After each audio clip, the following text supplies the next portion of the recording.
21ویں شب ماہ شعبان 8 رکعت نماز پڑھی جائے، کہ جو شخص بھی 8 رکعت نماز پڑھے 2 رکعت کر کے، اس طرح سے کہ ہر رکعت میں الحمد کے بعد سورہ اخلاص، فلق اور ناس، یہ 3 سورے 4 قل میں سے، ان میں سے ہر ایک کو ایک مرتبہ پڑھے بس، یعنی 8 رکعت نماز پڑھنی ہے، 2 رکعت کر کے پڑھنی ہے، نماز کی نیت 21ویں ماہ شعبان کی شب کی نماز 2 رکعت، پھر 2 رکعت، تو یہ 8 رکعت نماز قربتاً الی اللہ۔ ہر رکعت میں الحمد کے بعد اخلاص، فلق اور ناس، ان میں سے ہر ایک سورہ ایک مرتبہ ہی پڑھنا ہے۔ خداوند عالم اس کے ثواب میں عطا فرمائے گا کہ جتنے آسمان کے ستارے ہیں، اللہ اکبر، کتنے ستارے ہیں آسمان کے، گنتی نہیں معلوم، ایک اندازہ کہ بے شمار ستارے،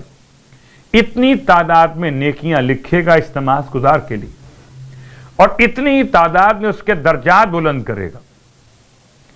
اور اتنی ہی تعداد میں اس کی برائیوں کو مٹائے گا۔ ماہ شعبان کے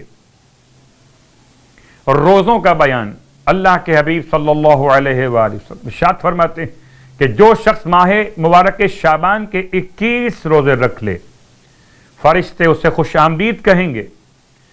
اور اپنے پر اس کے جسم پر ملیں گے۔ امام جعفر صادق علیہ السلام فرماتے ہیں کہ ایک شخص نبی اعظم صلی اللہ علیہ وآلہ وسلم کی خدمت میں حاضر ہو کر عرض کرنے لگا کہ میں نے اپنی 1/3 دعا آپ کے ساتھ مختص کی ہے۔ فرمایا تیرے لیے بھلائی ہو۔ پھر کہا میں نے اپنی آدھی دعا کو آپ کے ساتھ مختص کیا ہے۔ فرمایا اچھا کام کیا ہے۔ پھر کہا اگر میں اپنی پوری دعا آپ کے ساتھ مختص کرتا ہوں،